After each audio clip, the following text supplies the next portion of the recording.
Close your eyes for a second and let me place you somewhere very specific.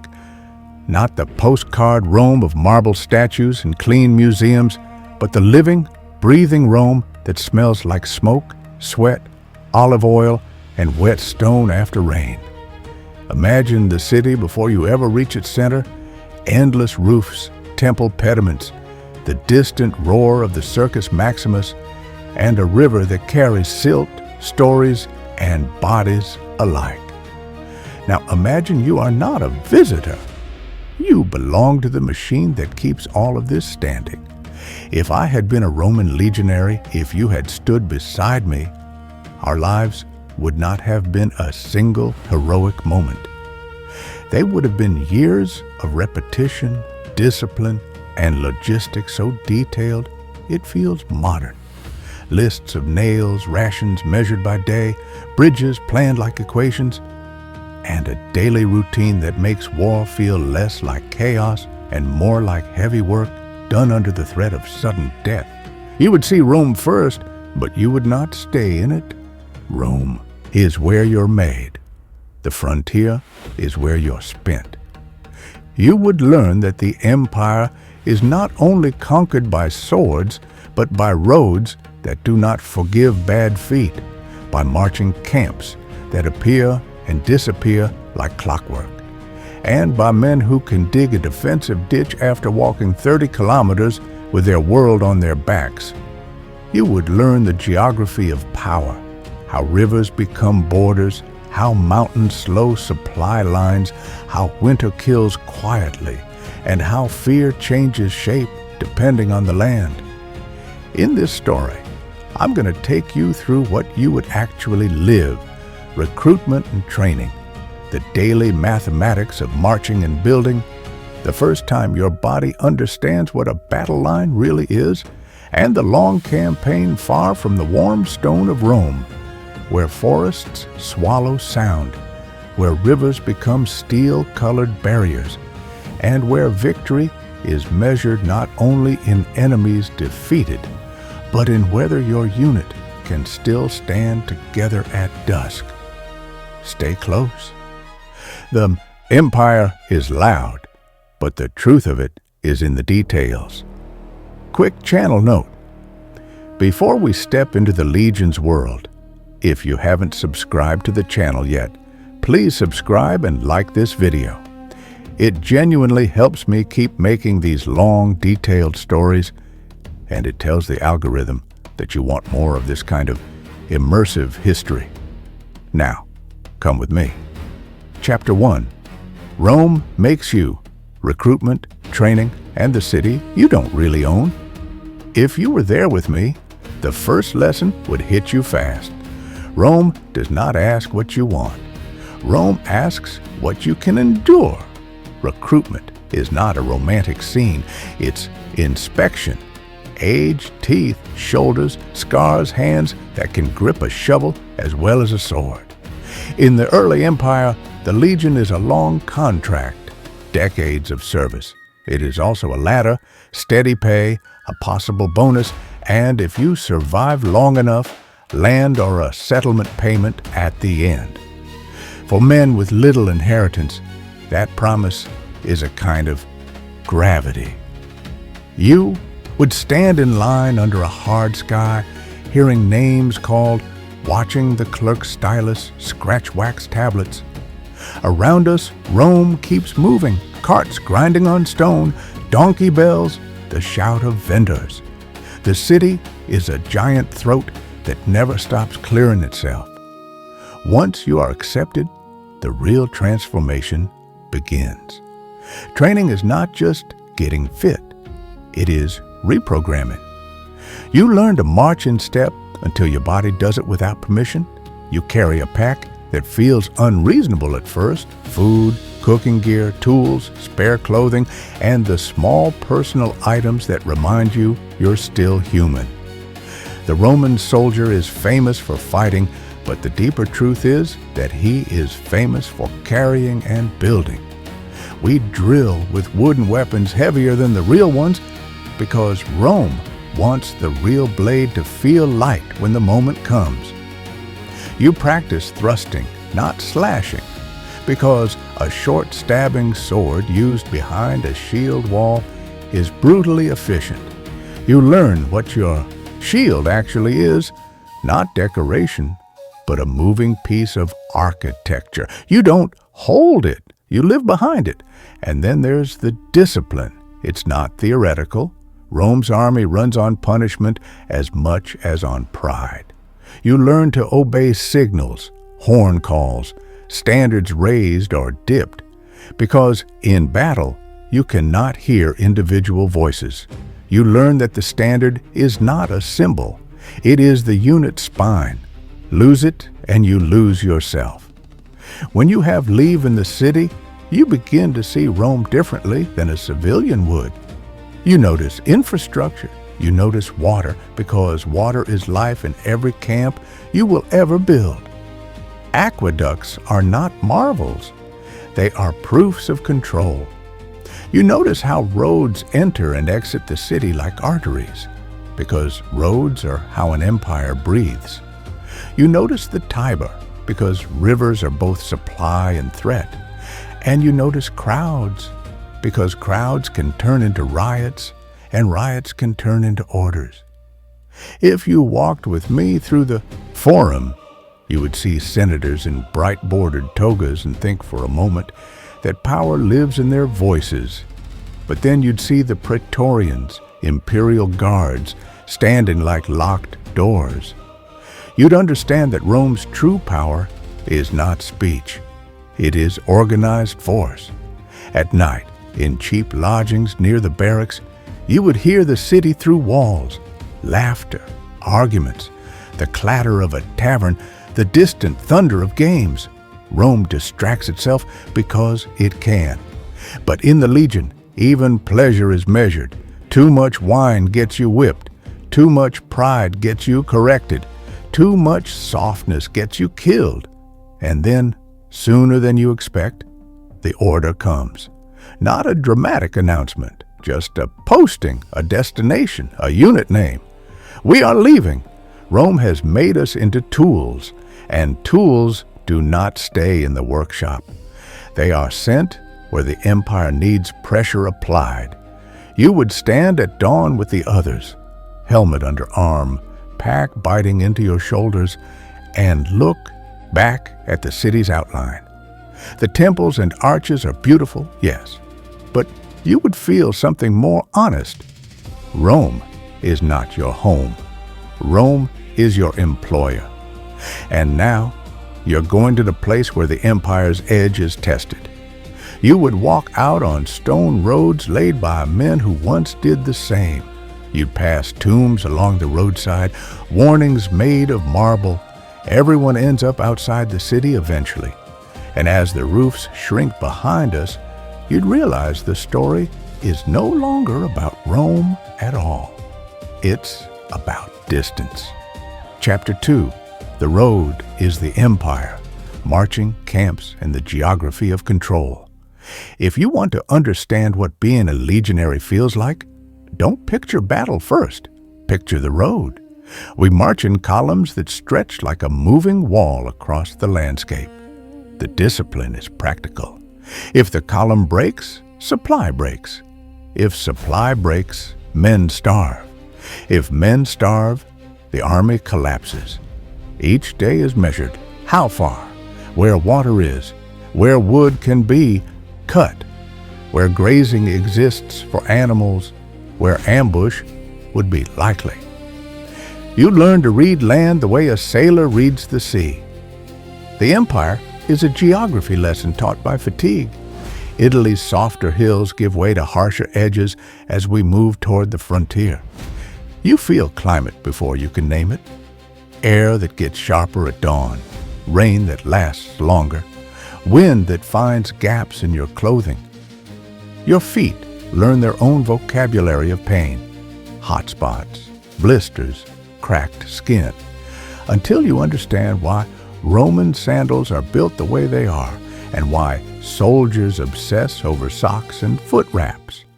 At the end of the day, we do something that seems insane until you've lived it. We build a camp, not set up tents. Build a fortified position every day.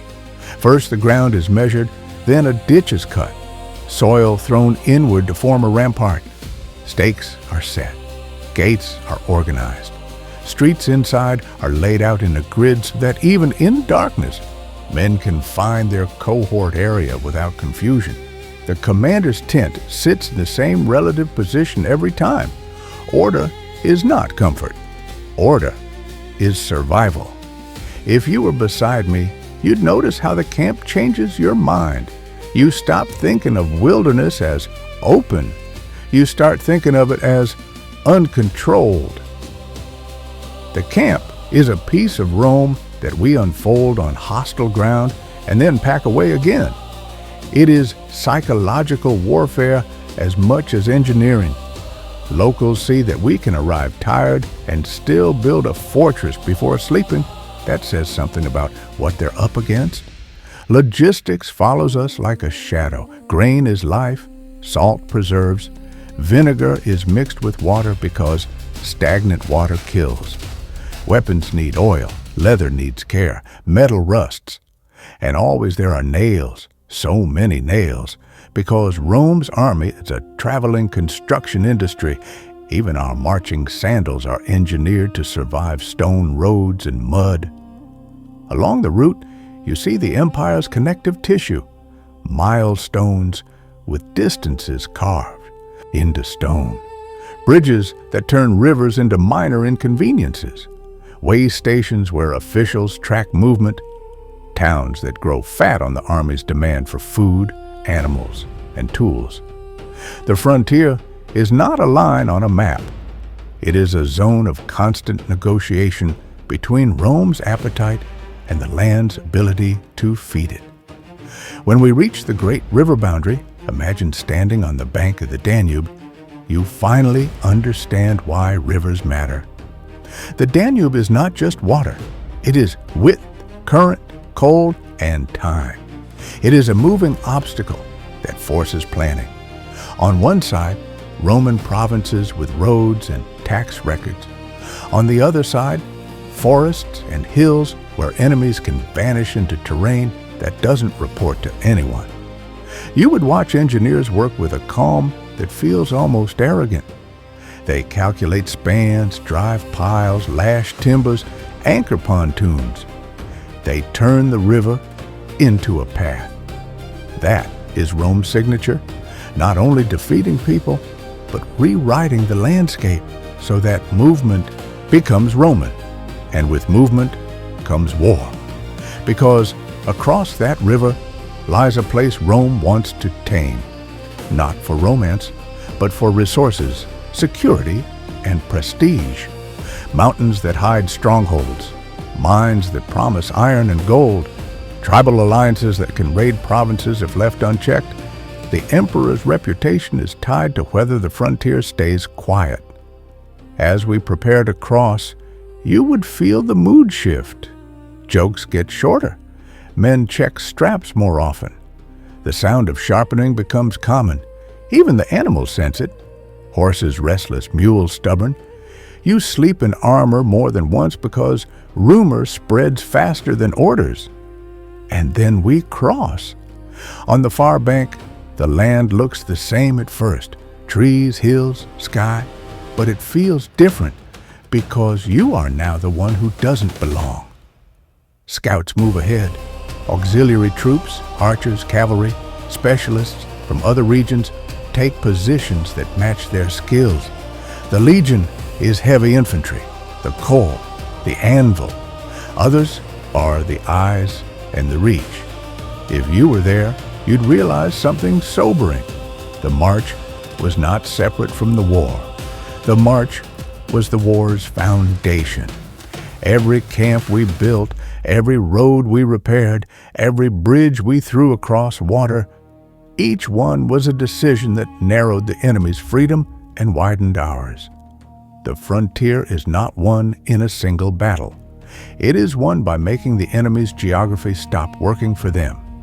And soon, they try to stop us the oldest way possible, by meeting us in blood. Chapter 3. when the line holds, battle, siegecraft, and the brutal logic of Rome. The first time you face an organized enemy, your body reacts before your mind catches up. Your mouth goes dry. Your hearing becomes strange, too sharp in some directions, dull in others. Time doesn't speed up or slow down. It fractures. If you were beside me, I wouldn't tell you, be brave. That's not how it works. Courage is often just obedience under pressure. You hold because the man next to you holds. You stay in formation because breaking formation is a death sentence that spreads. On campaign in the northern lands, think rough hills, dense forests, narrow passes. The enemy uses terrain as a weapon. They choose ground where their knowledge matters. A choke point, a slope that tires you, a tree line that hides movement. They hit supply lines. They burn what they cannot defend. They refuse to fight on your terms. Rome's answer is methodical. We advance with scouts and screens. We clear ground. We build roads into places where roads feel unnatural. We fortify positions so that every gain becomes permanent. The legion is not a blade. It is a wedge. When the battle finally happens, it is not a cinematic swirl. It is a collision of systems. First come missiles. Javelins thrown to break shields, disrupt lines, and create hesitation. Then the forward push. Shields locked, short steps, pressure through the shoulders. You don't swing wide. You thrust into openings. You shove with the shield's rim. You step over bodies because stopping is more dangerous than stepping. You learn how quickly a man can become an object.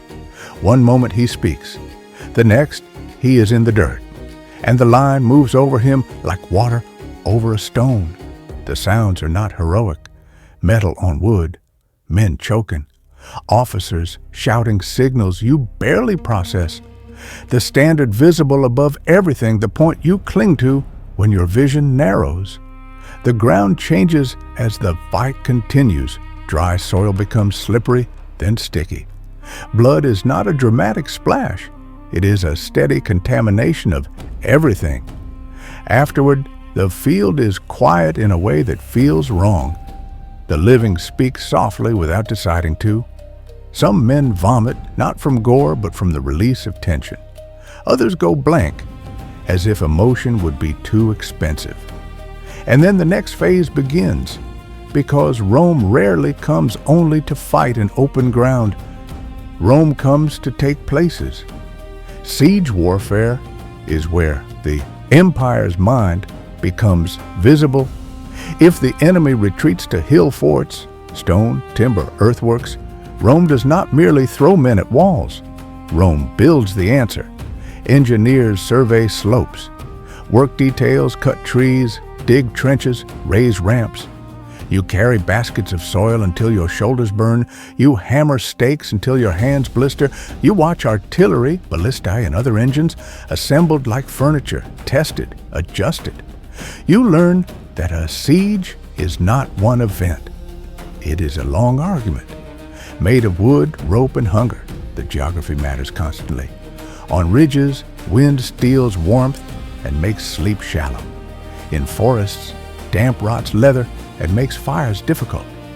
In valleys, mist hides movement at dawn. Rivers determine where wagons can go. Narrow passes determine how fast reinforcements can arrive. If winter comes early, it is not bad weather. It is a strategic catastrophe. In the northern highlands, cold is an enemy you cannot stab. It numbs fingers, so you fumble straps. It makes iron bite skin. It turns a short fall into a broken bone. The empire fights seasons with planning, extra cloaks, better shelters, controlled supply depots, and the brutal decision to keep moving when comfort would be safer. If you were there with me at the moment a fortified stronghold finally breaks, whether by assault, surrender, or starvation, you would not feel pure triumph. you would feel exhaustion first, then a strange emptiness, because victory in Rome's terms often means ruins, burned palisades, torn gates, scattered belongings, and the silent fact that someone lived here yesterday. And that is the part people forget when they imagine the legion. A Roman soldier is not only a fighter, he is a permanent change imposed on other people's landscapes. After conquest comes reorganization, new forts, new roads, new tax demands, new laws. The land is measured and rewritten. When the campaign reaches its decisive point, when enemy leadership breaks, when the last strongholds fall, you start to feel the war ending the way you feel a storm moving away. The air changes. Men start talking about home again. Not Rome necessarily. Home is wherever you were before the army took you. But the idea of not waking every day expecting violence. Yet the empire doesn't release you gently. It keeps you until the contract ends, because Rome does not build itself on short commitments. And as we march back toward more settled provinces, you would carry something you didn't have when we left. A mental map, not just of roads and rivers, but of what it costs to make an empire feel inevitable. Chapter 4. What's left in your hands? Aftermath, memory, and the quiet work of holding an empire. If you stayed with me through the campaign's end, you'd notice something almost unsettling. Peace can feel unfamiliar, even suspicious. We return through landscapes that look softer, not because they are harmless, but because Rome has already pressed its pattern into them. You see new watchtowers on rises. You see forts positioned where roads intersect, where rivers can be controlled, where valleys funnel movement. You see markets forming near garrisons, because soldiers create demand, and demand creates towns. The frontier becomes less of a cliff edge and more of a managed corridor. The legion's job shifts from conquest to occupation. Arguably a harder phase. Winning a battle is a day, holding territory is years. You patrol roads that were once hostile paths. You escort supply wagons because theft and sabotage don't disappear just because the big fighting ends. You rebuild bridges, clear landslides, drain waterlogged areas around forts to reduce disease. You stand guard in winter wind that feels like it wants to peel you out of your armor. You do inspections, drills, maintenance, paperwork you didn't know existed in a world of swords. And you meet the locals, not as enemies on a field, but as people trying to survive the new rules.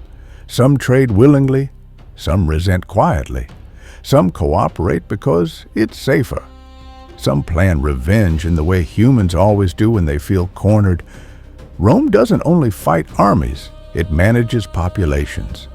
That management can be harsh, pragmatic, sometimes even generous when it serves stability. But it is never neutral.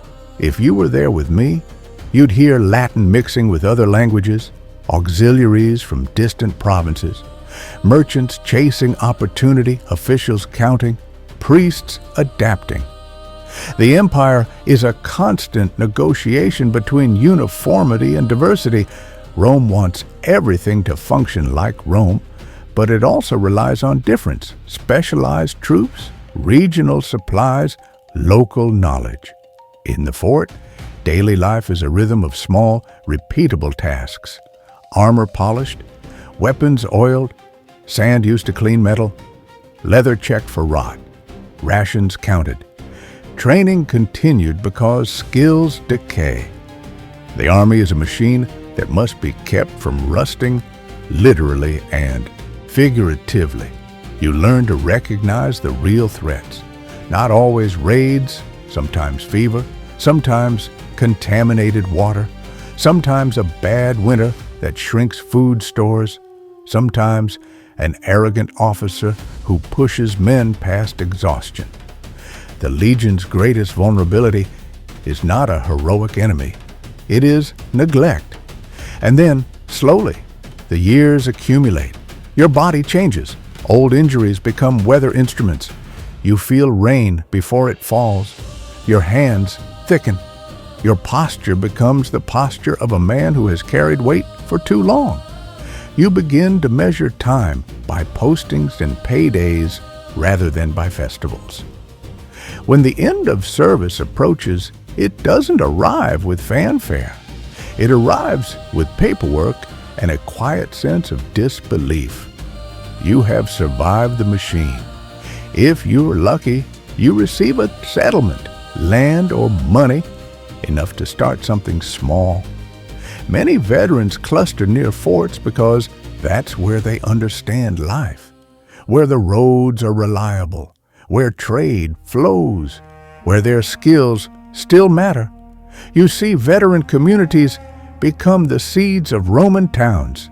The frontier, once a place of fear, becomes a place of opportunity for men who have learned how to live on edges. But even if you settle, the war never fully leaves, not in nightmares, though those happen, but in habits.